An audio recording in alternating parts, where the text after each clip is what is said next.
السلام علیکم ورحمۃ اللہ وبرکاتہ۔ وعلیکم السلام ورحمۃ اللہ وبرکاتہ۔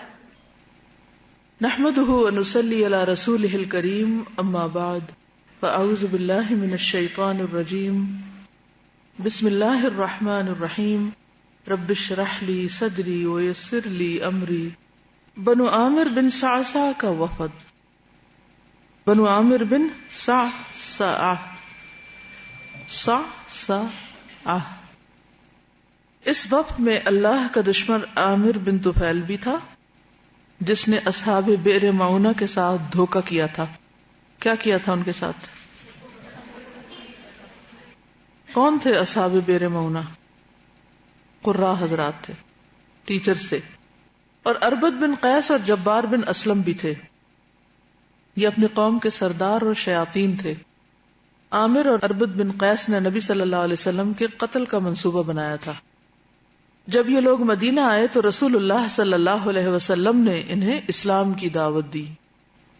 عامر نے، جو وفد کا ترجمان تھا، کہا، میں آپ کو 3 باتوں کا اختیار دیتا ہوں۔ نمبر 1، آپ کے لیے وادی کے باشندے ہوں اور میرے لیے بادیہ کے، یعنی شہر آپ کے اور صحرا میرے۔ نمبر 2، یا میں آپ کے بعد آپ کا خلیفہ بن جاؤں۔ نمبر 3، ورنہ میں غطفان کو 1000 گھوڑوں اور 1000 گھوڑیوں سمیت آپ پر چڑھا لاؤں گا، یعنی جنگ کروں گا آپ سے۔ رسول اللہ صلی اللہ علیہ وسلم نے ان میں سے کوئی بات نہ مانی اور دعا کی، اے اللہ، عامر کے مقابلے کے لیے مجھے کافی ہو اور اس کی قوم کو ہدایت دے، کیونکہ اس کا تو ہدایت قبول کرنے کا کوئی ارادہ نہیں، کہیں ایسا نہ ہو کہ اس کی وجہ سے اس کی قوم بھی ہدایت سے محروم رہ جائے۔ تو اس لیے آپ نے فوراً قوم کے لیے دعا کی اور اس کے شر سے بچنے کے لیے کیا کہا کہ اس کے مقابلے میں تو مجھے کافی ہو جا۔ اب دیکھیں کہ زندگی میں مختلف اوقات ایسے آتے رہتے ہیں کہ انسان کو مختلف شر پسندوں سے واسطہ پڑتا ہے، ہوتا نا ایسے میں کیا کرنا چاہیے؟ وہی نا جو حضور صلی اللہ علیہ وسلم نے کیا۔ اب یہ لوگ مدینہ آئے ہوئے ہیں اور ان کا سردار ایسی شرائط رکھ رہا ہے اور قتل کا منصوبہ بھی بنایا ہوا ہے، شر پسند ہے، اور اب ان سے کیسے نپٹا جائے؟ بعض اوقات اچانک کہیں سے کوئی فتنہ سر اٹھا لیتا ہے اور آپ کو سمجھ نہیں آتا کہ کریں تو کریں کیا اس وقت۔ تو کیا پڑھنا چاہیے؟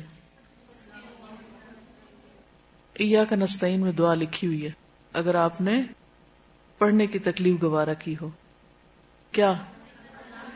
اللہم اکفنیہم بما شئت، اے اللہ ان کے مقابلے میں تو مجھے کافی ہو جا جس چیز سے تو چاہے، وہ تجھے پتا ہے، لیکن مجھے تیری ضرورت ہے، تو مجھے کافی ہو جا۔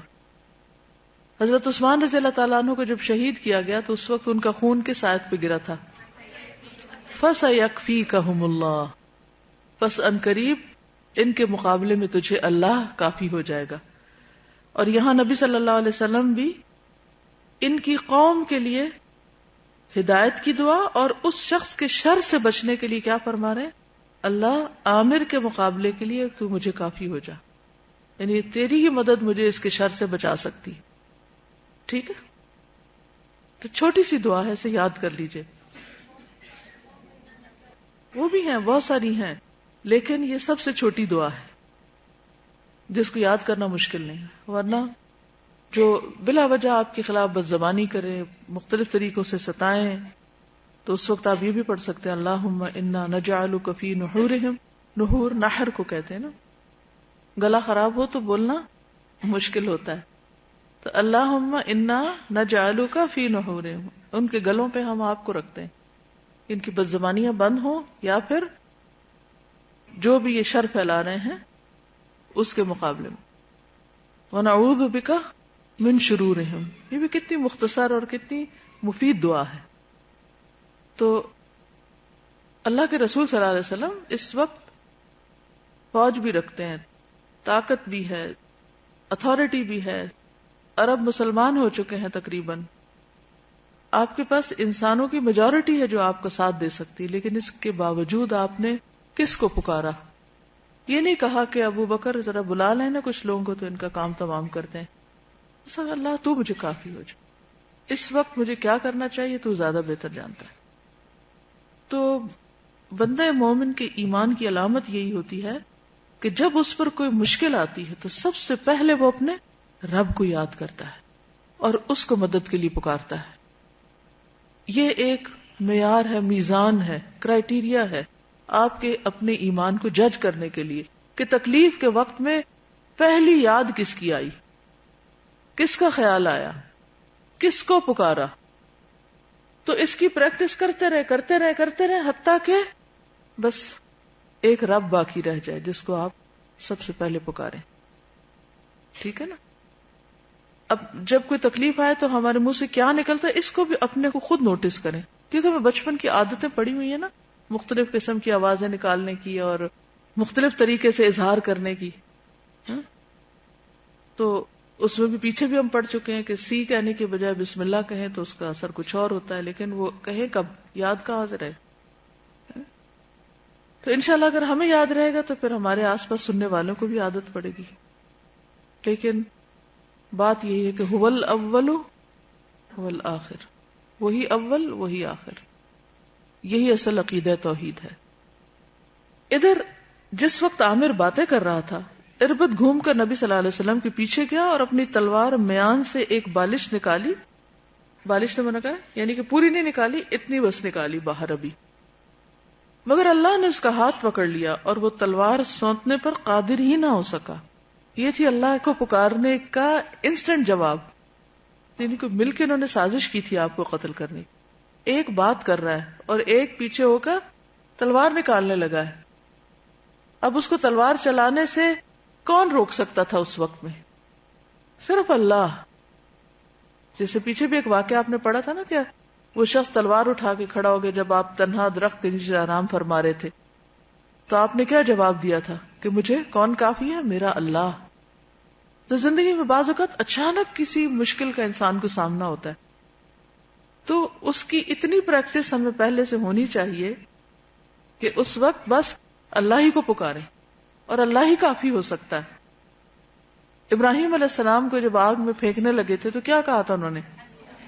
حسبی اللہ و نعم الوکیل. اس دعا کی وجہ سے ان پر آگ ٹھنڈی ہوئی تھی، کیونکہ اس وقت تو ماں باپ بھی ساتھ ملے ہوئے تھے دشمنوں کے. بعض اوقات ایسا بھی ہوتا ہے نا، کوئی بھی اپنا نہیں ہوتا، اور اگر کوئی مخلص سے مخلص دوست ساتھی بھی ہو تو ہو سکتا ہے اس وقت موجود ہی نہ ہو جس وقت آپ کو ضرورت ہو. تو ایسے میں کون کام آ سکتا ہے؟ صرف اللہ. تو بہرحال اللہ نے اس کا ہاتھ پکڑ لیا اور وہ تلوار سونتنے پر قادر ہی نہ ہو سکا.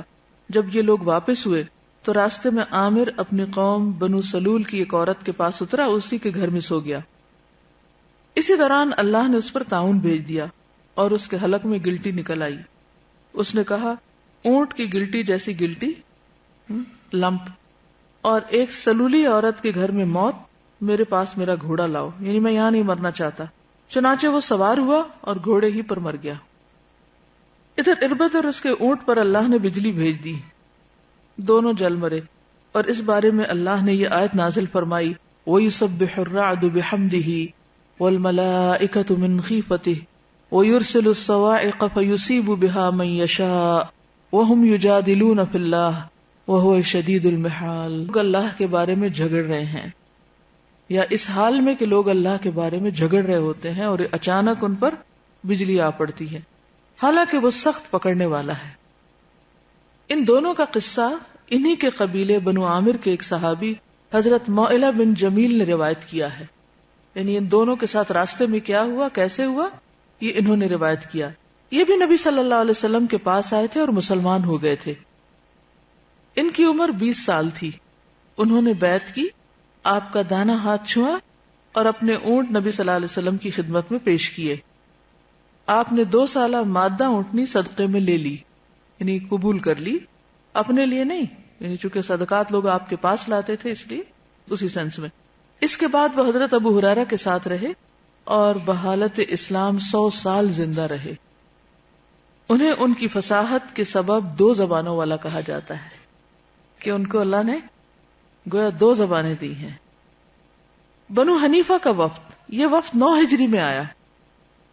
اس میں مسلمہ کذاب سمیت 17 افراد تھے، 17. یہ لوگ ایک انصاری کے گھر اترے، براہ راست ڈائریکٹ نبی صلی اللہ علیہ وسلم کے پاس نہیں آئے، پھر خدمت نبوی میں حاضر ہو کر مسلمان ہو گئے۔ البتہ مسلمہ کذاب کے متعلق کہا جاتا ہے کہ وہ بھی مسلمان ہو گیا تھا۔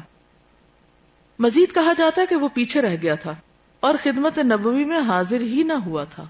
یہ توفیق کی بات ہوتی ہے نا، کہ مدینہ پہنچ کر بھی وہاں نہ پہنچا، اور کہتا تھا اگر محمد صلی اللہ علیہ وسلم نے اپنے بعد کاروبار حکومت مجھے سونپنا طے کر دیا تو میں اس کی پیروی کروں گا۔ اس سے قبل نبی صلی اللہ علیہ وسلم یہ خواب دیکھ چکے تھے کہ آپ کے پاس روئے زمین کے خزانے لا کر رکھ دیے گئے اور اس میں سے سونے کے 2 کنگن آپ کے ہاتھ میں آ پڑے ہیں۔ آپ کو یہ دونوں بہت گراں اور تکلیف دہ محسوس ہوئے، نہیں جیسے تنگ ہوتی نا چوڑی، اس طرح کی محسوس ہوا۔ آپ کو وحی کی گئی کہ ان دونوں کو پھونک دیجئے، چنانچہ آپ صلی اللہ علیہ وسلم نے پھونک دیا تو وہ دونوں اڑ گئے۔ اس کی تعبیر آپ صلی اللہ علیہ وسلم نے یہ فرمائی کہ آپ کے بعد 2 کذاب ہوتا پرلے درجے کے جھوٹے، انتہائی جھوٹے، مبالغہ کا صیغہ، 2 کذاب نمودار ہوں گے۔ چنانچہ نبی صلی اللہ علیہ وسلم مسلمہ کے پاس آئے، آپ کے ہاتھ میں کھجور کی ایک شاخ تھی اور آپ کے ہمراہ حضرت ثابت بن قیس تھے۔ آپ مسلمہ کے سر پر جا کھڑے ہوئے جو اپنے ساتھیوں کے درمیان تھا، آپ نے اس سے گفتگو کی۔ مسلمہ نے کہا اگر آپ چاہیں تو ہم حکومت آپ ہی کے ہاتھ میں رہنے دیں گے، لیکن اپنے بعد اسے ہمارے لیے طے فرما دیں۔ آپ صلی اللہ علیہ وسلم نے فرمایا لو سألتنی هذه القطعة ما اعطيتكها ولن تعدو امر الله فيك ولئن ادبرت ليعقرنك الله والله اني لأراك الذي اريت فيه ما رأيت وهذا ثابت بن قيس يجيبك عني۔ اگر تم مجھ سے کھجور کا یہ ٹکڑا بھی چاہو گے تو میں تمہیں نہ دوں گا۔ آپ کے ہاتھ میں کھجور کی ٹہنی تھی۔ تم اپنے بارے میں اللہ کے مقرر کیے ہوئے فیصلے سے آگے نہیں جا سکتے۔ اگر تم نے پیٹھ پھیری تو اللہ تمہیں توڑ کر رکھ دے گا۔ واللہ میں تمہیں وہی شخص سمجھتا ہوں جس کے بارے میں مجھے خواب میں پوری تفصیل سے دکھلایا گیا ہے، اور یہ ثابت بن قیس ہیں جو تمہیں میری طرف سے جواب دیں گے۔ پھر آپ صلی اللہ علیہ وسلم واپس تشریف لے آئے۔ ثابت بن قیس کا آپ کو معلوم ہے سورۃ الحجرات میں ان کا ذکر ہوتا ہے۔ جب یہ نازل ہوئی تھی نا کہ جن کی آوازیں بلند ہیں نبی صلی اللہ علیہ وسلم کی آواز سے، تو ان کو اس بات کی وارننگ دی گئی تھی کہ کہیں ان کے اعمال ضائع نہ ہو جائیں اور ان کو پتہ بھی نہ ہو۔ تو یہ اپنے گھر میں بیٹھ گئے تھے اور روتے تھے کہ میرا والیوم اونچا ہے آپ کی آواز سے، لیکن اللہ نے اس کا ایک پرپز رکھا تھا۔ وہ جان بوجھ کر اور بدتمیزی کے ساتھ اونچے نہیں بولتے تھے یا ان کے اندر روڈنس نہیں تھی، لیکن قدرتی طور پر کچھ لوگ جتنا بھی زور لگائیں تو وہ ایک خاص سرٹن لمٹ سے آگے اونچا نہیں بول سکتے، اور کچھ لوگ اپنے نارمل سپیڈ میں بولیں تو ان کی آواز اونچی ہوتی ہے۔ تو آپ نے فرمایا تھا کہ تم ان میں سے نہیں ہو، یعنی اگرچہ تمہاری آواز اونچی ہے لیکن تم ان میں سے نہیں ہو کہ جن کے اعمال ضائع ہو جائیں گے نبی صلی اللہ علیہ وسلم کی مجلس میں بلند آواز سے بولنے سے۔ وفد واپس گیا تو مسلمہ کچھ دن ٹھہرا رہا۔ اس نے دعویٰ کیا کہ اسے نبی صلی اللہ علیہ وسلم کے ساتھ کار نبوت میں شریک کر لیا گیا، نبوت کا دعویٰ کر دیا۔ چنانچہ اس نے نبوت کا دعویٰ کیا۔ سجاعت مقفہ کلام یعنی پوئٹری کی قسم گھڑنے لگا اور اپنی قوم کے لیے شراب اور زنا حلال کر دیا۔ قوم بھی فتنے میں پڑ گئی اور اس کا معاملہ سنگین ہو گیا کہ قوم اپنے لیڈرز کے پیچھے ہوتی۔ ابھی یہ صورتحال جاری تھی کہ رسول اللہ صلی اللہ علیہ وسلم انتقال فرما گئے، یعنی وہ ابھی فتنے میں پڑے ہوئے تھے کہ آپ دنیا سے رخصت ہو گئے۔ اس کی قوم مزید فتنے میں مبتلا ہو گئی۔ آخر کار حضرت ابوبکر صدیق رضی اللہ عنہ نے حضرت خالد بن ولید کی قیادت میں لشکر بھیجے۔ ان میں اور مسلمانوں میں سخت لڑائیاں ہوئیں۔ مسلمہ اور اس کا بیشتر لشکر مارا گیا۔ اس کا قاتل وحشی بن حرب تھا جس نے حضرت حمزہ کو شہید کیا تھا۔ آپ صلی اللہ علیہ وسلم نے اس کو معاف کر دیا تھا۔ فتح مکہ کے موقع پر جن کے نام اس لسٹ میں تھے جن کو قتل کیا جانا تھا، لیکن بعد میں ان کو معاف کر دیا گیا تھا، امان دے دی گئی تھی۔ تو اب انہوں نے اپنے اس گناہ کا کفارہ کیسے کیا؟ دوسرا کذاب جو نبی صلی اللہ علیہ وسلم کو دکھلایا گیا اسود عنسی تھا، اس کا ذکر آگے آ رہا ہے۔ شاہان حمیر کے قاصد کی آمد۔ تبوک سے نبی صلی اللہ علیہ وسلم کی واپسی کے بعد مالک بن مرہ رہاوی آپ صلی اللہ علیہ وسلم کی خدمت میں حاضر ہوا. اس کے پاس شاہان حمیر حارث بن عبد کلال، نعیم بن عبد کلال اور نعمان سربراہان بیر عین اور معافر و حمدان کے خطوط تھے. یہ لوگ مسلمان ہو چکے تھے اور اسی اطلاع کے ساتھ اس کو بھیجا تھا. نبی صلی اللہ علیہ وسلم نے انہیں جوابی خط لکھا جس میں ان کے حقوق اور ان کی ذمہ داریاں بیان فرمائیں اور معاہدین کو ذمہ عطا کیا. پھر ان کے پاس حضرت معاذ بن جبل کو کچھ صحابہ کے ساتھ بھیجا. یہ عدن کے اطراف میں سکون اور سکاسک کے درمیان بالائی یمن کے قاضی، جنگوں کے حاکم اور صدقہ اور جزیہ کی وصولی پر مامور تھے. کون؟ معاذ بن جبل. اور 5 نمازیں پڑھاتے تھے، یعنی قاضی بھی تھے، حاکم بھی تھے اور فائنینشل منسٹر بھی. زیری یمن زبید، مارب، زمع اور ساحل کے لیے حضرت ابو موسیٰ اشعری کو بھیجا اور دونوں کو فرمایا یسرا ولا تعسرا وبشرا ولا تنفرا وتطاوعا ولا تختلفا. تم دونوں آسانی کرنا، سختی نہ کرنا، خوشخبری دینا، نفرت نہ دلانا اور مل کر رہنا، اختلاف نہ کرنا. علاقہ یمن ہی کا تھا، ایک حصہ ایک کی ذمہ داری، دوسرا دوسرے کی، اور آپس میں کس طرح کوآرڈینیشن کرنی ہے اس کے لیے بہترین الفاظ ہیں یہ. حضرت معاذ نبی صلی اللہ علیہ وسلم کی وفات تک یمن میں ہی رہے. آپ کو یاد ہے جب آپ ان کو رخصت کرنے کے لیے آئے تھے تو فرما رہے تھے کہ ہو سکتا ہے کہ اس کے بعد تو مجھے نہ ملو اور میری قبر پر آؤ اور اس قسم کی اور بہت سی باتیں. پھر انہیں کچھ دعائیں بھی سکھائیں اور آپ کے سواری کے ساتھ ساتھ چلتے رہے اور دور تک گئے اور ان کو رخصت کر کے آئے. ہمدان کا وفد. ہمدان یمن کا ایک مشہور قبیلہ ہے. اس کا وفد 9 ہجری میں تبوک سے نبی صلی اللہ علیہ وسلم کی واپسی کے بعد حاضر خدمت ہوا. اس میں مالک بن نم تھے جو بہترین شاعر تھے. انہوں نے کہا حلفت برب الراقصات الى منن صوادر بالركبان من حضب قرددي بان رسول الله فينا مصدق رسول اتى من عند ذي العرش مهتدي فما حملت من ناقة فوق رحلها اشد على اعدائه من محمد. میں نے منا کا چکر لگانے والیوں اور قردد کی بلندی سے قافلوں کے ساتھ پلٹنے والیوں کے رب کی قسم کھائی ہے. اللہ کے رسول صلی اللہ علیہ وسلم ہم میں سچے مانے گئے ہیں. یہ بات کرنے کا ایک انداز ہے. مینا کا چکر کون لگاتا ہے؟ حج کرنے والے. تو ان کے رب کی قسم. یہ وہ ہدایت یافتہ رسول ہیں جو عرش والے کے پاس سے آئے ہیں. کسی اونٹنی نے اپنے کجاوے پر کوئی ایسا انسان سوار نہیں کیا جو اپنے دشمن پر محمد صلی اللہ علیہ وسلم سے زیادہ کڑا ہو. بہرحال انہوں نے آپ کی خدمت میں یہ شعر پیش کیے. رسول اللہ صلی اللہ علیہ وسلم نے ان کے لیے تحریر لکھی اور جو کچھ انہوں نے مانگا تھا وہ انہیں دیا، اور جو لوگ اسلام لائے تھے ان پر مالک بن نمط کو امیر مقرر فرمایا. پھر باقی لوگوں کو اسلام کی دعوت دینے کے لیے حضرت خالد بن ولید کو روانہ فرمایا. انہوں نے 6 مہینے گزار دیے مگر وہ مسلمان نہ ہوئے. اس کے بعد حضرت علی بن ابو طالب کو بھیجا اور حکم دیا کہ وہ خالد کو واپس بھیج دیں. انہوں نے ایسا ہی کیا. پھر سیدنا علی نے ان لوگوں کو رسول اللہ صلی اللہ علیہ وسلم کو ایک خط پڑھ کر سنایا اور انہیں اسلام کی دعوت دی تو وہ سب مسلمان ہو گئے. حضرت علی نے رسول اللہ صلی اللہ علیہ وسلم کو اس کی بشارت لکھی تو آپ سجدہ ریز ہو گئے. پھر سر اٹھا کر فرمایا السلام علی حمدان، السلام علی حمدان، حمدان پر سلام، حمدان پر سلام. اس سے کیا پتہ چلتا ہے؟ اس واقعے سے کیا سیکھا؟ یہ بھی یمن کا علاقہ ہے، یمن کی طرف سے آئے. جی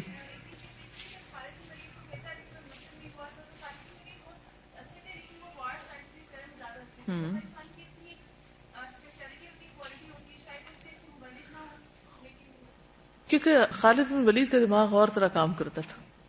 ہو سکتا ہے کہ ان کی جو اسٹریٹجی تھی ان کو اسلام پیش کرنے کی وہ ان لوگوں پر ورک نہیں کی. آپ کو معلوم ہے یمن کے لوگ بہت سافٹ اور بہت، جیسے آپ نے ان کے بارے میں ایک فرمایا تھا، صحیح بخاری کی روایت ہے، نبی صلی اللہ علیہ وسلم نے فرمایا، آپ نے اہل یمن کے بارے میں کہا اتاکم اہل الیمن اضعف قلوبا وارق افئدۃ الفقہ یمان والحکمت یمانیۃ. مسلمانوں تمہارے پاس یمنی آئے ہیں، وفد آیا ہوگا نا، تمہارے پاس یمنی آئے ہیں جو بہت نرم دل اور رقیق القلب لوگ ہیں. فقہ یمنی ہی ہے اور حکمت بھی یمنی ہے. اللہ نے ان کو فقہ اور حکمت عطا کی ہے. تو آپ صلی اللہ علیہ وسلم نے ان لوگوں کو خاص توجہ دی اور ان کے پاس اسلام کی دعوت دینے کے لیے ایک شخص کو بھیجا. اور خالد بن ولید کو بھیجنے کی ایک حکمت یہ بھی ہو سکتی تھی کہ خطرناک علاقہ تھا نا، یعنی دشمن کا علاقہ ایک طرح سے، یا نان مسلمز کا علاقہ تھا، جس میں ایسا شخص جانا چاہیے تھا کہ جو نسبتاً اسٹرانگ ہو. دوسرے جس شخص کا انتخاب کیا وہ بھی اسی قسم کے تھے، لیکن وہاں علم بھی تھا. خالد بن ولید کے بارے میں آتا ہے کہ ان کو قرآن پاک کی صرف چند صورتیں یاد تھی جو وہی نماز میں پڑھتے تھے، اس سے زیادہ وہ انہوں نے حفظ نہیں کیا تھا قرآن کا کچھ حصہ. لیکن جو جنگی تدابیر خالد بن ولید کے پاس تھی کہ انہوں نے جتنی بھی جنگوں میں حصہ لیا کامیاب ہوئے، چاہے وہ دور اسلام تھا یا دور جاہلیت، ان کی اپنی ایک اسپیشلٹی تھی. تو بعض اوقات کسی خاص کانٹیکسٹ میں آپ ایک شخص کو اپوائنٹ کرتے ہیں، لیکن ساری قابلیت کے باوجود وہ شخص اس کام کو نہیں کر پاتا. اس میں یہ نہیں ہوتا کہ اس کی کوئی بے عزتی کی بات ہے یا اس کی کوئی عیب جوئی کی بات ہے، بس اللہ نے ہر ایک کے اندر لمٹس رکھی ہیں، ہر شخص کی لمٹس ہیں، ہر شخص ہر فن والا نہیں ہو سکتا. تو اس لیے اپنے آپ کو مختلف چیزوں میں ٹرائی کرتے رہا کرے کہ میری سکلز کہاں زیادہ بہتر طور پر میں استعمال کر سکتی ہوں اور کس چیز میں زیادہ آگے جا سکتی ہوں. اس میں کسی کو امیٹیٹ بھی نہیں کرنا چاہیے کہ چونکہ فلاں اس فیلڈ میں ایکسل کیا تو لہذا میرا خیال ہے کہ یہ فیلڈ ہی ایسا ہے کہ جس میں ایکسل کر سکتے ہیں. نو، ضروری نہیں کہ آپ کا ہو، آپ کسی اور فیلڈ کے لیے ہو سکتے ہیں. تو ہر شخص کو اپنے ساتھ خود آنےسٹ ہونا چاہیے، یہ دیکھتے رہنا چاہیے کہ کہاں میں کیا کام کر سکتا ہوں اور پھر وہ کرتے رہنا چاہیے. ایک اور بات، صرف انٹرسٹ سے بھی بات نہیں بنتی، صرف دلچسپی ہونا بھی کافی نہیں ہوتا، اور کسی کام میں ایکسل کرنے کے لیے جینیس ہونا بھی ضروری نہیں ہوتا. ٹھیک ہے، دنیا میں بڑے بڑے جینیس انتہائی ناکام ہوئے ہیں کیونکہ انہوں نے اس زوم میں تو رہے کہ ہم جینیس ہے، لیکن کیا کچھ نہیں، محنت نہیں کی. تو محنت ایک ایسی چیز ہے، اور کسی بھی چیز کے اندر وقت لگانا اور بار بار اس کو کرنا، اللہ تعالیٰ اس کی ایسی جزا دیتا ہے انسان کو کہ ایک معمولی ذہانت کا انسان، معمولی ریسورسز والا انسان بعض اوقات بڑے بڑے کارنامے کرتا ہے. اگر آپ سائنٹسٹ کے بارے میں پڑھیں جو دنیا میں بیسٹ اچیورز ہیں ان کے بارے میں پڑھیں تو آپ دیکھیں گے کہ وہ باقی سارے فیلڈ میں کوئی خاص کچھ مہارت نہیں ان کی، اور خود ان کی اپنی صحت اور ان کے اپنے جو حالات ہیں وہ بھی کوئی بہت فیوریبل نہیں. لیکن ایک چیز جو سب میں کامن ہوگی وہ ہے سخت محنت. سخت محنت کہ ایک کام کو اتنی دفعہ کرنا حتیٰ کہ وہ ہو جائے اور کر کے چھوڑنا. کیا ہے؟ کام دلچسپی کا ہے، آتا نہیں لیکن سیکھ لیا اور کر لیا. تو ہم میں سے بھی اکثر لوگ اپنے بارے میں، کام کے بارے میں، فیلڈ کے بارے میں خوش فہمیوں کا شکار رہتے ہیں اور صرف ظاہری صورت کو دیکھتے ہیں کہ اچھا فلاں شخص اس چیز میں کامیاب ہو گیا، چلو ہم بھی یہ فیلڈ اختیار کر لیتے ہیں، حالانکہ وہ آپ کے لیے نہیں ہوتا. جی آپ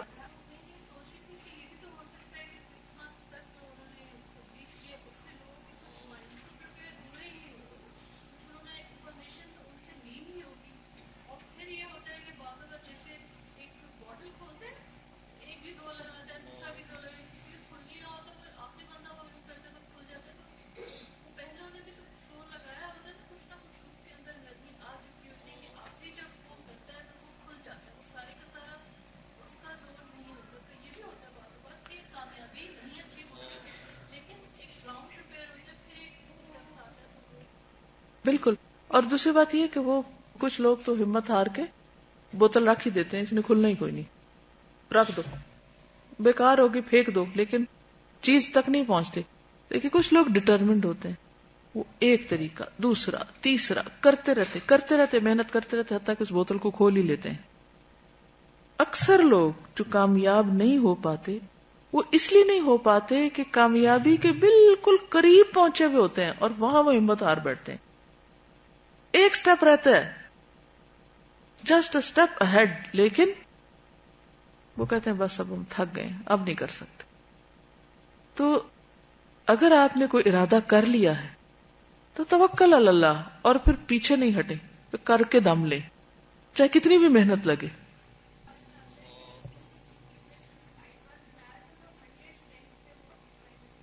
ایڈیسن نے 100 اٹیمپٹس میں کامیابی حاصل کی. اور اگر وہ 99 پہ چھوڑ دیتا تو آج آپ اندھیرے میں بیٹھے ہوتے. ہاں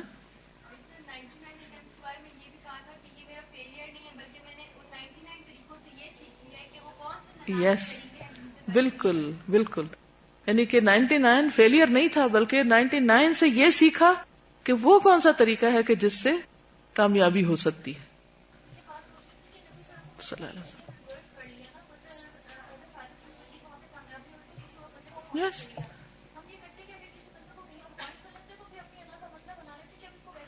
وہ بندہ بھی بنا لیتا ہے اور دوسرے بھی بنا لیتے ہیں. بالکل بالکل. اور خالد بن ولید نے اس کو انا کا مسئلہ نہیں بنایا کہ مجھے کیوں بھیجا گیا اور اچھا اب حضرت علی کامیاب ہو گئے تو میری تو بے عزتی ہو گئی. نہیں، انہوں نے جو اپنا حصہ کیا، جو محنت کی وہ کر لی، کیونکہ اصل ریوارڈ تو اللہ کے پاس ہے. اور یہ سارے واقعات کسی مقصد کے تحت رونما ہوئے، ورنہ اللہ نے ان کو ہدایت دینی تھی، وہ کسی کے ہاتھوں بھی دے سکتا تھا. جی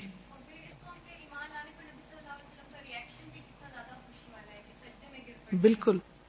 اور پھر اتنی محنت کے بعد وہ جب اسلام لائے تو آپ اتنے ہی خوش بھی ہوئے کہ آپ سجدے میں گر پڑے اور ان پر سلامتی کی دعائیں کرنے لگے. بنو عبد المدان کا وفد.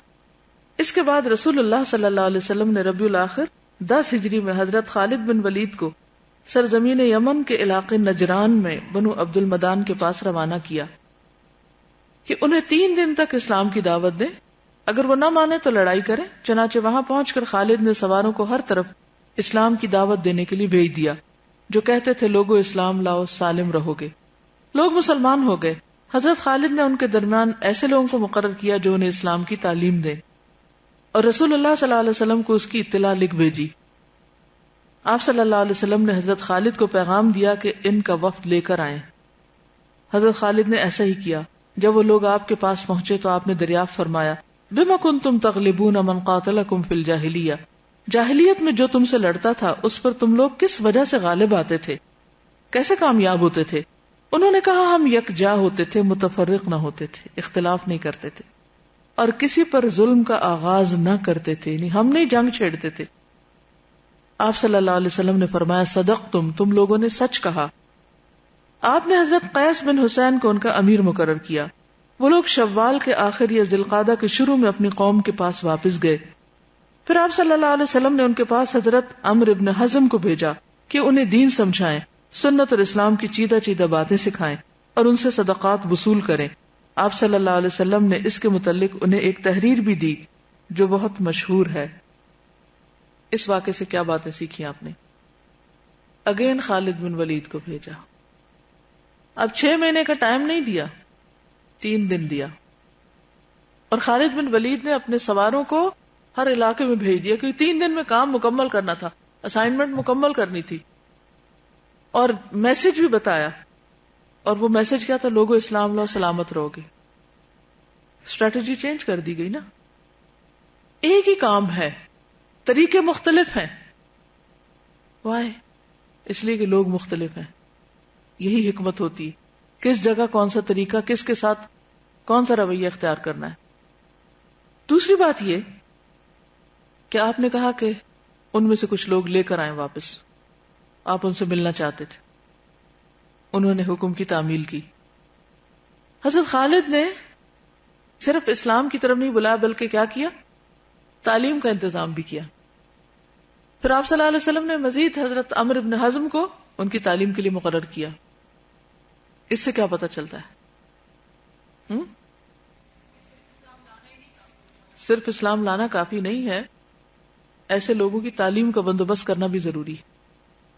کچھ علاقے ایسے ہیں کہ جہاں پر کثرت سے نان مسلم جو مسلم ہو جاتے ہیں، لیکن اس کے بعد وہ بےچارے کہاں جائیں، کیا کریں، کہاں سے سیکھیں، اس کا کوئی بندوبست نہیں ہوتا. کیونکہ ہماری مسلمان کمیونٹیز جو یہاں سے کمانے کے لیے وہاں جاتی ہیں، ان کو اپنی کمائی سے فرصت نہیں ہوتی عام طور پر کہ وہ دوسروں کے کیا اپنے بھی تعلیم کا کوئی انتظام کریں.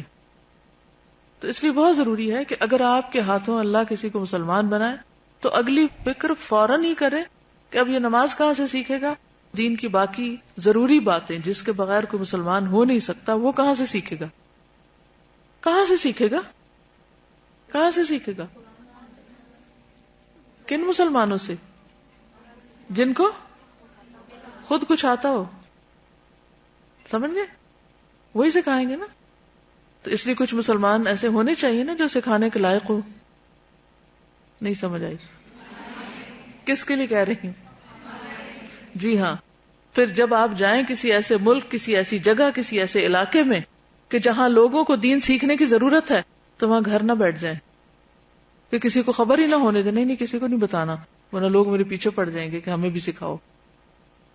تو اس کے لیے اپنے آپ کو تیار کریں کہ اگر اللہ نے آپ کو نعمت دی ہے تو کامیاب ہونے کے لیے مما رزقناہم ينفقون کیسے کرنا ہے، اس علم کو دوسروں کے ساتھ کیسے شیئر کرنا ہے، ان پیاسی روحوں کے ساتھ کہ جو باقی جینوئنلی چاہتی ہیں کہ ان کو پتہ چلے کہ خیر اور بھلائی کی بات کیا ہے. اسی لیے طلب العلم فریضۃ علی کل مسلم و نو مسلم. جو پہلے سے مسلمان ہیں ان کے لیے بھی اور جو نئے ہو رہے ہیں ان کے لیے بھی، سب کے لیے ضروری. کل میں سبھی آ جاتے ہیں.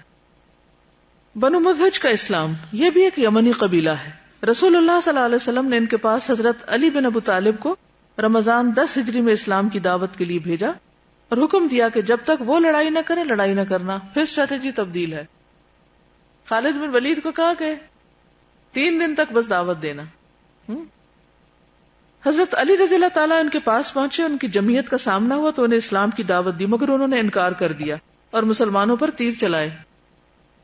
حضرت علی نے بھی اپنے ساتھیوں کی صف بندی کی اور ان سے لڑ کر انہیں شکست دی، لیکن ان کے تعاقب یعنی پیچھا کرنے سے کچھ دیر رکے رہے. پھر ان سے جا ملے اور انہیں پھر اسلام کی دعوت دی. اب کی بار وہ لوگ مسلمان ہو گئے. اس سے کیا پتہ چلتا ہے؟ Try again. کسی ایک واقعے سے، ایک بات سے صرف کیا نہ کرے، ہمت نہیں ہارے کہ ہونا نہیں. وہی بات نا، 99 ٹائم ایفرٹ لگاتے رہیں. ان کے سرداروں نے بیعت کی اور کہا ہماری قوم کے جو لوگ پیچھے ہیں ہم ان کے ذمہ دار ہیں اور یہ ہمارے صدقات ہیں، ان میں سے آپ اللہ کا حق لے لیجئے. اس سے یہ بھی پتہ چلتا ہے نا کہ مسلمان ہوتے ہی زکوٰۃ اور عشر اور صدقات جو ہے وہ ساتھ ہی لازم ہو گئے. حضرت علی نے ایسا ہی کیا. پھر پلٹ کر رسول اللہ صلی اللہ علیہ وسلم کے پاس آئے تو حجۃ الوداع میں مکہ مکرمہ میں آپ سے ملاقات ہوئی. اسی لیے آپ کتاب الحج پڑھیں تو اس میں یہ ذکر ملتا ہے کہ حضرت علی نے حج تمتع کا وہ نہیں باندھا تھا کیونکہ وہ یمن سے آئے تھے، اور جو لوگ نبی صلی اللہ علیہ وسلم سے مدینہ کی طرف سے آ رہے تھے انہوں نے تمتع کیا تھا. ازد شنوءہ کا وفد یہ بھی یمن کے اطراف کا ایک مشہور قبیلہ ہے. اس کا وفد حضرت سرد بن عبداللہ ازدی کی قیادت میں آیا اور مسلمان ہو گیا. آپ صلی اللہ علیہ وسلم نے حضرت سرد کو ان کا امیر بنایا اور حکم دیا کہ جو اسلام لا چکے ہیں ان کو ساتھ لے کر آس پاس کے اہل شرک سے لڑائی کریں. جریر بن عبداللہ بجلی کی آمد اور ذوالخلصہ کا انہدام. نبی صلی اللہ علیہ وسلم کے پاس حضرت جریر بن عبداللہ بجلی بھی تشریف لائے. یہ مشاہیر صحابہ میں سے ہیں. ان کے قبیلے بجلیہ اور خطعم کا ایک بت اور ایک بہت بڑا بت خانہ تھا جسے ذوالخلصہ کہتے تھے. وہ اس سے خانہ کعبہ کی ہمسری کرتے تھے. چنانچہ وہ کعبہ کو کعبہ شامیہ کہتے کیونکہ یمن جو ہے وہ رکن یمانی معلوم ہے نا آپ کو حرم کا، تو رکن یمانی کے بالکل اپوزٹ سائڈ پر رکن شامی ہے. یعنی شام اور یمن اگر نقشے میں دیکھیں تو ایک دوسرے کے اپوزٹ ہیں. تو یہ لوگ یمن میں تھے، انہوں نے اپنا ایک کعبہ بنایا ہوا تھا اور جو اصل کعبہ تھا اس کو وہ کعبہ شامیہ کہتے تھے اور اپنے بت خانہ کو کعبہ یمانیہ کہتے تھے. ایک دن رسول اللہ صلی اللہ علیہ وسلم نے حضرت جریر بن عبداللہ سے فرمایا الا تریحنی من ذی الخلصہ، کیا تم مجھے ذی الخلصہ سے راحت نہ دو گے، یعنی اسے ختم کرو، توڑ دو. انہوں نے شکوہ کیا کہ وہ گھوڑے پر برقرار نہیں رہ پاتے، یعنی وہ بیٹھ نہیں سکتے. آپ صلی اللہ علیہ وسلم نے دست مبارک سے ان کے سینے پر ضرب لگائی اور فرمایا اللہم ثبتہ وجعلہ ہادیا مہدیا، اے اللہ انہیں ثابت رکھ اور انہیں ہادی و مہدی بنا. چنانچہ اس کے بعد وہ گھوڑے سے کبھی نہیں گرے. وہ پھر اپنی قوم احمس جو بجلیہ کی ایک شاخ ہے اس کے 150 سواروں کے ساتھ ذوالخلصہ گئے اور اسے ویران کر دیا اور جلا کر خارج زدہ اونٹ کی طرح چھوڑ دیا. اور ابو ارطاد کو اس کی بشارت دے کر رسول اللہ صلی اللہ علیہ وسلم کے پاس بھیجا. آپ صلی اللہ علیہ وسلم نے احمس کے گھوڑوں اور لوگوں کے لیے 5 بار برکت کی دعا کی. کیا کیا سیکھا؟ نمبر 1 اسی وقت دعا کی اچھا ہم دعا کا جو ٹول ہے استعمال ہی نہیں کرتے. ہم پتہ نہیں کیوں شیطان کے بہکائے ہر وقت مایوسی میں رہتے کہ ہماری سنی نہیں جائے گی. یہ ہے نا خوف ہمارے کہیں اندر خانے کہیں نہیں ہماری نہیں سنی جائے گی. وہ تو اللہ کے رسول تھے نا اس لیے ان کی سنی گئی. جب اللہ تعالیٰ خود فرماتے ہیں لقد کان لکم فی رسول اللہ اسوۃ حسنہ تو اللہ ہماری کیوں نہیں سنے گا؟ آخر اللہ نے خود کہا ہے پکارو مجھے میں سنتا ہوں جواب دیتا ہوں. اور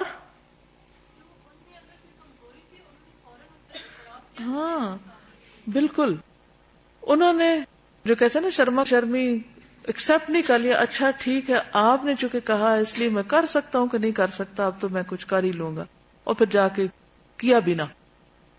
بعض لوگ ایسے ہوتے ہیں نا اس وقت بہت بڑا سارے لاتے ہیں بالکل ٹھیک ہے اور جب کچھ عرصے کے بعد پوچھو اس کام کا کیا ہوا تو کوئی نہیں ہوتا. کیوں نہیں ہوا؟ کیونکہ ایسا ہو گیا ویسا ہو گیا. بھئی پھر ہاں کیوں کی تھی؟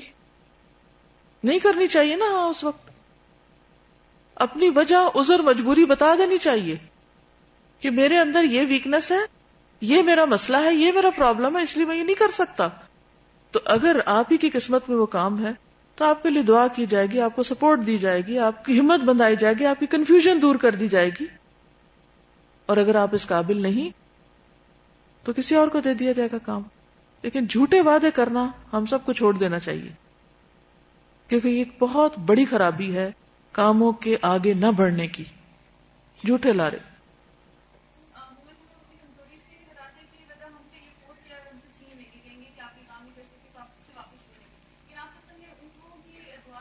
بالکل.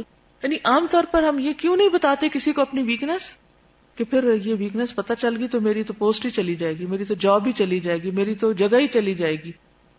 حالانکہ یہ نہیں ضروری. اگر آپ کی قسمت میں کوئی کام کرنا لکھا ہے اور نیکی لکھی ہے تو آپ ہی کریں گے لیکن آپ کو مدد تو مل جائے گی نا اس کام کے کرنے کی. ورنہ خالی اس پوسٹ پہ چمٹے رہنے سے تو آپ کام نہیں کر پائیں گے.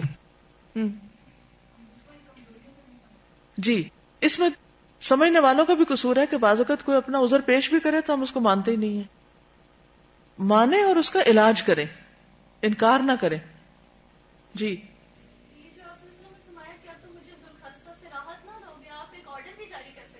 ہاں کتنا خوبصورت انداز ہے کہنے کا. کیا تم یہ نہ کرو گے؟ کتنی بڑی بات ہے. کام کرانے کا طریقہ یہ ساری حکمتیں نبی صلی اللہ علیہ وسلم سے سیکھنے کی ضرورت ہے. یہ کہانیاں نہیں پڑھ رہے ہم. یہ سب کچھ ہمارے لیے اسوہ حسنہ ہے جس پر ہمیں عمل کرنا ہے تب کامیابی ہوگی. جب ایک شخص بولنے لگے پلیز ہاتھ نیچے کر لیا کریں. کیوں؟ اس کی بات سنا کریں. یہ بھی سنت ہے. جب کوئی بات کر رہا ہو تو صرف ہم اپنا پوائنٹ نہ یاد کریں کہ اس کو بار بار دیکھیں اور یاد کریں ہم نے کیا بولنا ہے. اپنی ذات کو بھول کر اس وقت دیکھیں دوسرا کیا کہہ رہا ہے. نبی صلی اللہ علیہ وسلم کے سننے کا طریقہ کیا ہوتا تھا؟ ہم تن گوش ہو جاتے تھے. ہمیں نہیں معلوم جس شخص کو ہم ایک معمولی انسان سمجھ کے اس کو اگنور کر رہے ہیں اس کے منہ سے اللہ کیا حکمت کی بات نکلوا دے. جی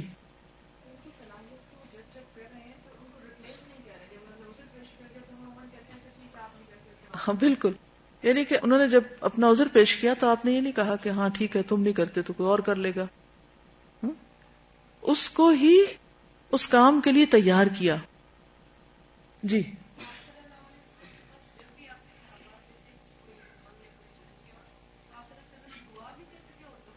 جی یہ بہت کام کا نقطہ ہے. 2 دفعہ اس میں آپ دیکھیں کہ آپ نے ان لوگوں کے لیے 5 دفعہ برکت کی دعا کی. ہم نے کون سی دعا کبھی 5 دفعہ کسی کے لیے کی ہو؟ اگر کوئی ہمیں کہہ بھی دینا ہمارے لیے دعا کرو یا کسی سے ہم خوش ہو کے اسے دعا دیں بھی تو زیادہ زیادہ 1 دفعہ دے دیں گے. 5 بار حیرت ہوتی ہے نا. ہم تو اپنے لیے بھی 5 بار نہیں کرتے کسی کے لیے کیا 5 بار کریں گے. اس سارے سیرت میں جو مجھے بہت زیادہ جس چیز نے انسپائر کیا کہ آپ صلی اللہ علیہ وسلم کے اپنے ساتھیوں کے لیے اس درجے کی خیر خواہی ہے. اس درجے کی خیر خواہی ہے کہ جیسے واقعی ایک تڑپ ہے کہ یہ کسی کام کے قابل بن جائے. اگر ہمیں اللہ کوئی کام دین کا نصیب کر بھی دے تو ہم اپنی ذات کے لیے سب کچھ سمیٹ کے رکھ لیتے ہیں کہ بس سب کچھ میں ہی ہوں اور میں نہیں کرنا اور میں ہی کر سکتا ہوں اور کسی پہ نہ ٹرسٹ کریں گے نہ ڈیلیگیٹ کریں گے نہ اس کے لیے دعا کریں گے نہ اس کو دیں گے. صرف نقص دیکھتے رہیں گے دوسروں میں. تو یہ ایک بہت بڑی چیز ہے جو ہم سب کو یہاں سے سیکھنی ہے. اگر ہم دین کو پھیلانا چاہتے ہیں، کیا صرف سب کچھ خود کر کے سارے اجر ملیں گے یا کسی کو ڈیلیگیٹ کرنے سے بھی اجر مل جاتا ہے؟ اگر مثلاً میرا کوئی طالب علم مجھ سے آگے نکل جاتا ہے، اس میں میرے لیے کوئی اجر ہے یا نہیں؟ ہے نا؟ اب مثلا میرے والد نے مجھے پڑھایا تھا، موٹیویٹ کیا تھا، بار بار ایک بات کے لیے تیار کیا تھا. اب انہوں نے اس طرح نہیں سکھایا جس طرح میں سکھا رہی ہوں، تو کیا جو میں سکھا رہی ہوں ان کو اجر پہنچ رہا ہے یا نہیں؟ انشاءاللہ، کیونکہ جو کسی کو کسی کام پہ لگاتا ہے اس کا اجر اس کو پہنچتا ہے. تو ہمارے اندر سے دلوں کی یہ تنگی ختم ہونی چاہیے، دوسرے کے ٹیلنٹ کا اعتراف کرنا چاہیے، اس کو کام میں لگانا چاہیے، اس سے انسیکیور نہیں فیل کرنا چاہیے کہ پھر تو اس کی بڑی واہ واہ ہو جائے گی اور مجھے تو کوئی پوچھے گا نہیں. آپ کا اجر، اگر آپ مخلص ہیں نا اور آپ خلوص کے ساتھ تھوڑا سا بھی کام کرتے ہیں نا، اللہ تعالیٰ اس میں اتنی برکت ڈالے گا کہ آپ سوچ بھی نہیں سکتے. لیکن اگر آپ دھوکے باز ہیں نا اور لوگوں کی جھوٹی تعریفیں کر رہے ہیں اور ٹرکس استعمال کر رہے ہیں یا سیاست کھیل رہے ہیں کہ کام کرنا کیسے چاہیے اور ٹیڑھے طریقوں سے کروا رہے ہیں، نہ وہ کام ہونے کا نہ اس میں کوئی برکت ہونے کی. کیونکہ بعض اوقات ہم دین کے کام میں بھی الٹے ہتھ کنڈے اختیار کرتے ہیں. ان سب سے توبہ کرنی چاہیے. ہمیں اتنے گٹس اور اتنی کریج ہونی چاہیے کہ جو بات سچ ہے، حق ہے، درست ہے، اس کو اپنی زبان سے خود کہیں، کسی سے نہ کلمائیں. اور چھوٹے کام کو چھوٹا نہ سمجھیں. کچھ پتہ نہیں کہ اس کے ذریعے اللہ تعالیٰ کتنی خیر نکال دے گا. جی آپ فرمائیے.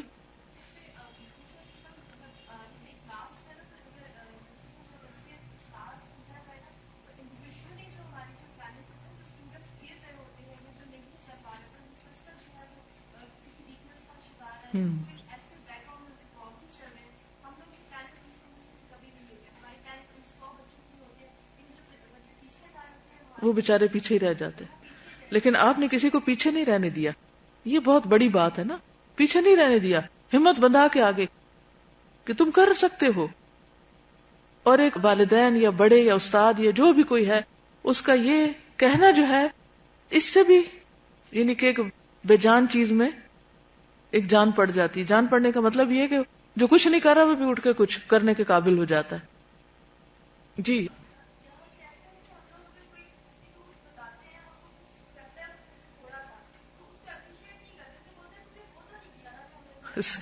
صحیح ہے، بالکل. یعنی جب کوئی شخص ایک کام کر لیتا ہے نا، اس پہ نہیں راضی ہوتے، اس کو وہ یاد دلاتے جو بیچارہ نہیں کر سکا. تم نے فلاں تو نہیں نہ کیا، تب کیا چاہتے ہو. اور آپ دیکھیں دعا کتنی خوبصورت ہے، اللہم ثبت ہو. ضرورت ان کی اتنی تھی نا، ثبت ہو، کیونکہ ان کا مسئلہ تو ثبت ہو تھا. لیکن آپ نے آگے کیا کہا، وجعلہ ہادیا مہدیا. صرف اتنی نہیں، اس پہ مزید ایکسٹرا.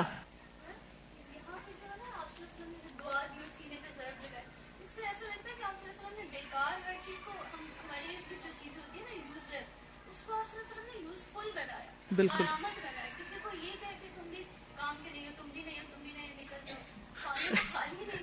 بالکل.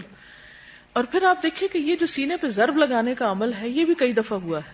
یہ جو فزیکل ٹچ ہے اور وہ جو جوڑنا ہے یا کسی بھی طرح ایک بندے کو کارآمد بنانا ہے، وہ بھی ساتھ ہے. کیونکہ انسان بعض اوقات صرف اس اپنی نیند سے یا اس کی کمزوری سے اس وقت جاگتا ہے جب اس کو کوئی شوق لگتا ہے. یہ شوق ٹریٹمنٹ ہے.